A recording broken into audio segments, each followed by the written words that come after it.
കാത്തു നിന്നു ഞാൻ കോളേജിൻ മൈതാനത്ത്, ഒരു വാക്കും മിണ്ടാതെ നീ പോയില്ലേ. പലവട്ടം കാത്തു നിന്നു ഞാൻ കോളേജിൻ മൈതാനത്ത്, ഒരു വാക്കും മിണ്ടാതെ നീ പോയില്ലേ. ആരാത്? എടാ ആരാന്നാ ചോദിച്ചത്? ഇങ്ങോട്ട് ഇറങ്ങി വാടാ. അയ്യോ അച്ഛനായിരുന്നോ? ഇതാ വരുന്ന അച്ഛാ, ഒരു മിനിറ്റ്.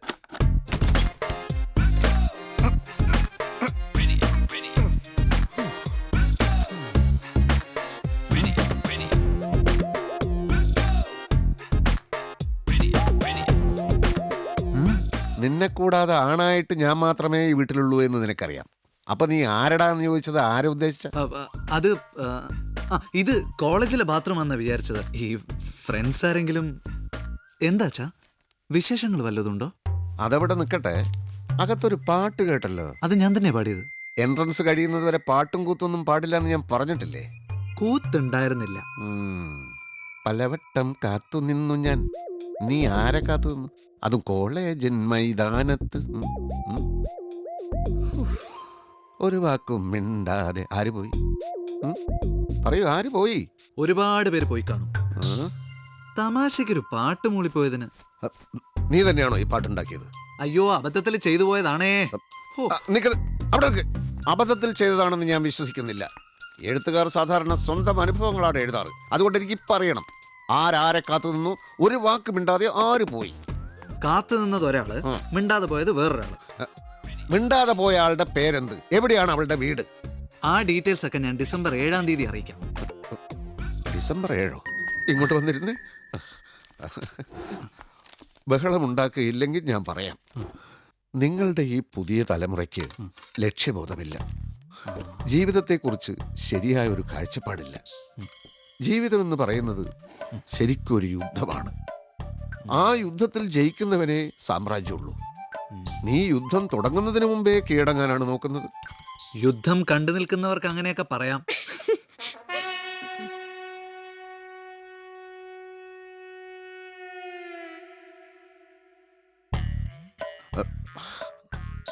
മുൻപും ഞാൻ നിന്നോട് പറഞ്ഞിട്ടുണ്ട്, ഞാനന്ന് നിന്നേക്കാൾ ചെറുപ്പമാണ്.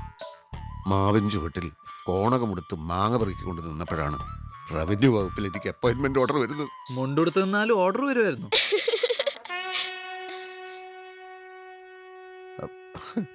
അല്ല, ഞാൻ ആ കാലമൊക്കെ ഓർത്തു പോവുകയാണ്. ഇന്ന് നിങ്ങൾക്കുള്ള വല്ല സൗകര്യങ്ങളും ഉണ്ടോ അന്ന് ഞങ്ങൾക്ക്? ഇങ്ങോട്ട് നോക്ക്. നിനക്കറിയോ, നല്ലൊരു ഷർട്ടില്ല, മുണ്ടില്ല, കാലിൽ ചെരുപ്പില്ലാതെ കല്ലും മുള്ളും നിറഞ്ഞ വഴി കൂടിയാ ഞാൻ സ്കൂളിൽ പോയിരുന്നത്. അച്ഛന്റെ സ്കൂൾ ശബരിമലയിലായിരുന്നു. വല്ലതും കഴിച്ചു സ്കൂളിൽ പോകാൻ നോക്കണേ.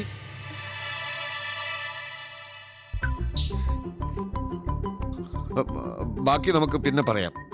പുതിയൊരു പുസ്തകം വന്നിട്ടുണ്ട്, ഓർഡർ ചെയ്തോളൂ.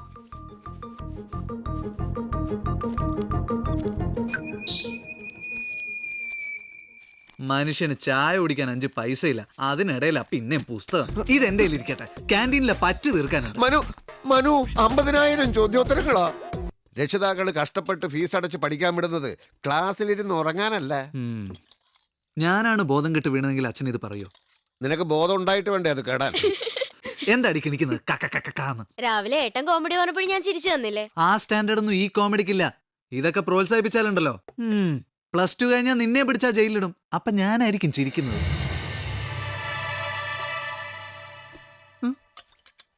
ഇന്നും എനിക്ക് ഉണക്ക ചപ്പാത്തിയാണോ? എത്ര തവണ പറയണം? ചോറുണ്ടാ പെട്ടെന്ന് ഉറക്കം വരില്ലേ? പിന്നെ പഠിക്കുന്നത് എങ്ങനെയാ? ഞാൻ അതിരാവിലെ എഴുന്നേറ്റ് പഠിച്ചോളാം. ആ പൂതി മോന്റെ മനസ്സിലിരിക്കേ ഉള്ളൂ. ഇന്ന് അവന് കുറച്ച് ചോറ്. രമേ, മോനെ മനു, അരിയേക്കാൾ ഒരുപാട് പോഷകമൂല്യമുള്ളതാ ഗോതമ്പ്. എന്നാര് പറഞ്ഞു? ഗോതമ്പിന്റെ പോഷക മഹാത്മ്യത്തെ പറ്റി പത്രത്തിൽ ഗംഭീര ലേഖനം ഉണ്ടായിരുന്നു. എവിടെയാ പത്രം? എനിക്കതൊന്ന് കാണണം. പത്രം മുഴുവൻ ഇന്നലെ വിറ്റു. എടി നീ മിണ്ടരുത്. ആര് ലേഖനം എഴുതിയാലും ഇന്ന് എനിക്ക് ഇത്തിരി ചോറുണ്ണണം. കുറെ ദിവസമായി. വിശ്വട്ട, ഇന്ന് മാത്രം കുറച്ച് വളരെ കുറച്ച്. അല്ലേ വേണ്ട, ഞാൻ വിളമ്പി കൊടുക്കാം.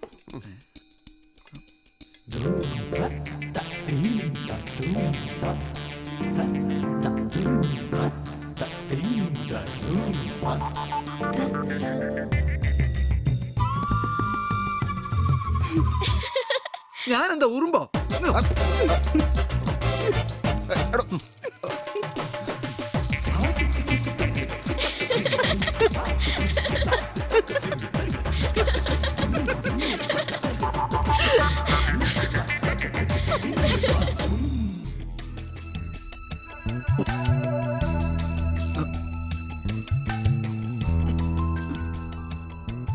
എന്താ ഇത് ഇത്ര നേരത്തെ കിടന്നോ?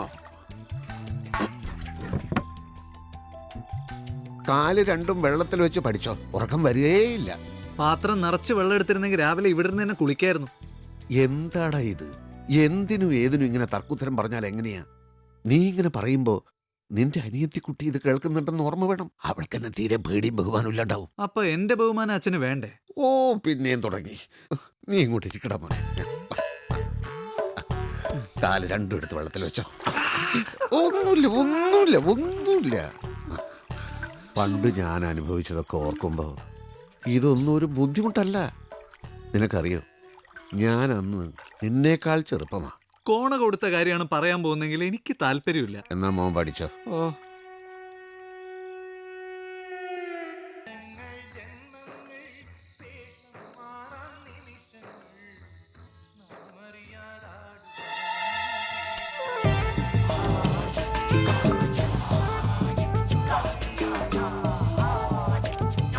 ടിവി പോയല്ലോ.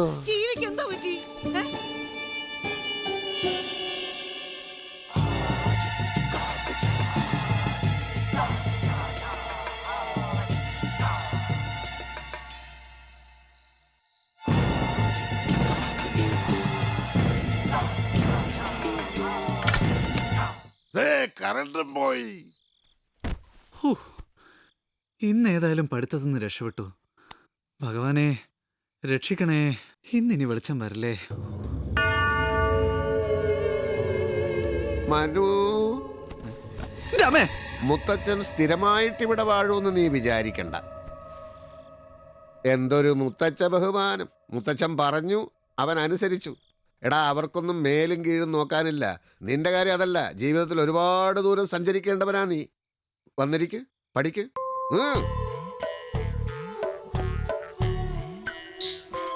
ഞാൻ ഇടയ്ക്കിടയ്ക്ക് വന്ന് നോക്കാം കേട്ടോ.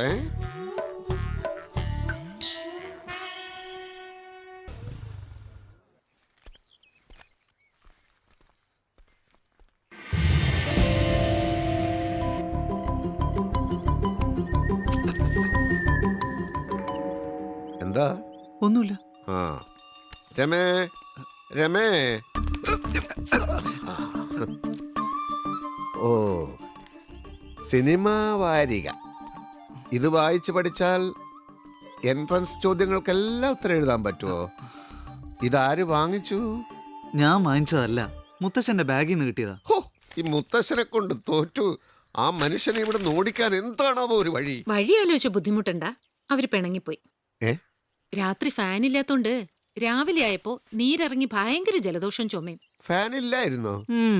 ചാനലിന്റെ കേബിൾ കട്ട് ചെയ്തതും ഫ്യൂസൂരി മാറ്റിയതും ഒക്കെ മുത്തച്ഛൻ കണ്ടുപിടിച്ചു. അച്ഛനെ തെറി കൊണ്ട് അഭിഷേകം നടത്തിയിട്ടാ മുത്തച്ഛൻ ഇവിടുന്ന് പോയത്. ഇനി ഈ പടി കടക്കില്ലെന്നും പറഞ്ഞു. അതിന് ഞാനാ ഫ്യൂസ് ഊരിയതെന്ന് ആര് പറഞ്ഞു? പിന്നെ ബോംബെ നാളെ വരും ഈ വീട്ടിലെ ഫ്യൂസൂരാൻ. എന്റെ പേടി വേറൊന്നുമല്ലമ്മേ. അച്ഛന്റെ അച്ഛനോട് പെരുമാറുന്ന കണ്ടിട്ടാ ഞാനും പഠിക്കുക. നാളെ ഞാനും അതുപോലെ. കുഴപ്പമില്ല. നീ ഭാര്യ മക്കളുമായിട്ട് താമസിക്കുന്ന വീട്ടിൽ ഞാൻ വരുമ്പോ നീയും ഫ്യൂസ് ഊരിക്കോ.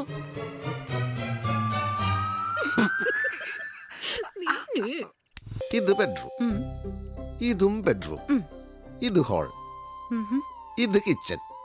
ഒറ്റ നിലയാണല്ലോ ഇത്. സത്യത്തിൽ ഇത് 2 നിലയാണ്. ഇതിൽ കാണുന്നില്ലല്ലോ. ഇതിൽ കാണില്ല. 2 നില എന്ന് വെച്ചാൽ വീടുണ്ടാക്കണം എന്നൊരു നില, വീടുണ്ടാക്കാൻ സാധിക്കുമോ എന്ന് മറ്റൊരു നില. ഓ, കോമഡി. എന്തായാലും എന്റെ ബെഡ്റൂം മുകളിലത്തെ നിലയിലായിരിക്കണം. അതെന്തിനാ? മറ്റ് ശല്യങ്ങളൊന്നുമില്ലാതെ സ്വസ്ഥമായിരുന്ന് സാധകം ചെയ്യാനും പറ്റുവേ. രമേ, മറ്റ് ശല്യങ്ങളെന്ന് ഉദ്ദേശിച്ചത് നമ്മളെയാ. അവന്റെ ഒരു ജാതകം. എത്ര സ്ക്വയർ ഫീറ്റാ വിശ്വട്ടാ? 800 സ്ക്വയർ ഫീറ്റ് വരും. 800 സ്ക്വയർ ഫീറ്റ്. ബാലരാമേട്ടന്റെ വീട്ടിലെ പശുത്തൊഴുത്ത് 1500 സ്ക്വയർ ഫീറ്റാ. എന്നാ നീ ആ തൊഴുത്ത് പോയി കിടന്നോ. അല്ലെങ്കിലും അതാ നിനക്ക് പറ്റിയ സ്ഥലം. എന്താ അടിച്ചിരിക്കുന്നത്? ശരി വന്നിട്ട് ഇത്തരം തറ കോമഡി പ്രോത്സാഹിപ്പിക്കരുത് നിന്നോട് ഞാൻ പറഞ്ഞിട്ടില്ല. ദേഹത്ത് തൊട്ടുള്ള കളി വേണ്ട. അമ്മ ഇപ്പൊ അതാണല്ലോ ചെയ്തോണ്ടിരിക്കുന്നത്. ചെവിനോട്. ഇതിന് തന്നെ 8 ലക്ഷം രൂപ വേണ്ടി വരുമെന്നാ പറയുന്നത്. അതെങ്ങനെ ഒപ്പിക്കും എന്ന് പിടിയില്ലാണ്ടിരിക്കുക. കാലത്ത്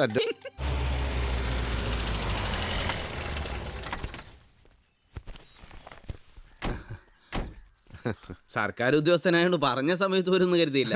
കേട്ടോ സാറേ, സർക്കാർ ഉദ്യോഗസ്ഥന്മാരോട് ആളുകൾക്കുള്ള മതിപ്പ് നോക്കിയേ. പക്ഷെ ഈ സാറുണ്ടല്ലോ, പറഞ്ഞതാ ചെയ്തതാ. അഡ്വാൻസ് ഇന്ന് തരുന്നു. 30 ദിവസത്തെ കാലാവധിയല്ലേ പറഞ്ഞത്. 29ാമത്തെ ദിവസം രജിസ്ട്രേഷൻ നടക്കും. ഭാര്യക്കും മക്കൾക്കും സ്ഥലം ഒന്ന് കാണണമെന്ന് ആഗ്രഹമുണ്ട്. അതിനെന്താ, വന്നാട്ടെ. ദാ, ഇവിടുന്ന് അവിടെ വരെ, അവിടുന്ന് ഇവിടെ വരെ. നല്ല കാറ്റും വെളിച്ചമുള്ള സ്ഥലം. ചേച്ചി, ഇതൊന്നുമല്ല കാറ്റ്. ഏപ്രിൽ മെയ് ജൂൺ മാസങ്ങളിൽ വന്നാൽ ഇവിടെ കൊടുങ്കാറ്റാണെന്നാ പറയണേ. കാറ്റ് ഓവറായാൽ വീട് പൊളിഞ്ഞു വീഴും. ദേ കിടക്കുന്നു. വാ തുറന്ന് നശിക്കുന്ന വർത്താനേ പറയൂ. മകനാണല്ലേ? എനിക്ക് സംശയമുണ്ട്. എനിക്ക് സംശയമൊന്നുമില്ല. അച്ഛന്റെ എല്ലാ മോശ സ്വഭാവങ്ങളും എനിക്കുണ്ട്. Please to meet you. ഇവനെ കൊണ്ടുവന്നതേ അബദ്ധായി. മാറിക്ക്, വേഗം പോവാ. സാറ് പറഞ്ഞ അഡ്വാൻസ് 35,000 രൂപയുണ്ട്. എഗ്രിമെന്റ് ടൈപ്പ് ചെയ്ത്. വിശ്വൻ സാർ കാര്യം മനസ്സിലാക്കണം. ഇക്കണ്ട ആളുകൾ അത്രയും പൊട്ടന്മാരൊന്നുമല്ല. വെളുക്കുമ്പോ തൊട്ട് പാതിരാത്രി വരെയും സ്വാമിയുടെ ദർശനത്തിനും അനുഗ്രഹത്തിനും വേണ്ടി ആളുകൾ ഇങ്ങനെ കാത്തു നിൽക്ക. മന്ത്രിമാര്, MLA മാര്, അതും അന്യമതത്തിൽപ്പെട്ടവര് വരെ. നമ്മൾ വന്ദിക്കണ്ട, പക്ഷെ നിന്ദിക്കണോ? എന്താ ആ മുഖത്തെ ഒരു തേജസ്?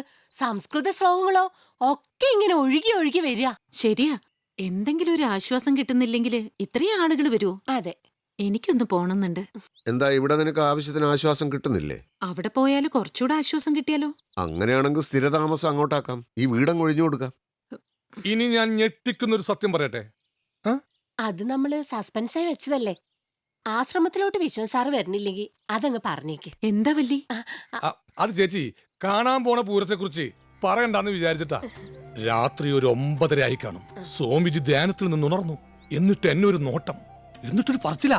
ഭക്ത കൃഷ്ണൻകുട്ടി, വില്ലേജ് ഓഫീസിൽ ആ ജോലി അല്ലേന്ന്. ഭഗവാനെ, തീർന്നില്ലേ ചേച്ചി? നിങ്ങളുടെ മേലുദ്യോഗസ്ഥന്റെ പേര് വിശ്വനാഥൻ എന്നാണല്ലേ? അയാൾ നല്ലവനാണെന്ന് കേട്ടപ്പോ കോരി തരിച്ചുപോയി. എന്തൊക്കെയാ കേൾക്കുന്നേ? വല്ലാത്തൊരു സിദ്ധി തന്നെ. ആ, എല്ലാം കഴിഞ്ഞു പോരാ നേരത്ത് വായുന്നൊരു ആപ്പിൾ എടുത്ത് എനിക്ക് തന്നു. ആ, നേരെ എന്തിനാ സാറേ ഞങ്ങൾ കള്ളം പറയുന്നത്?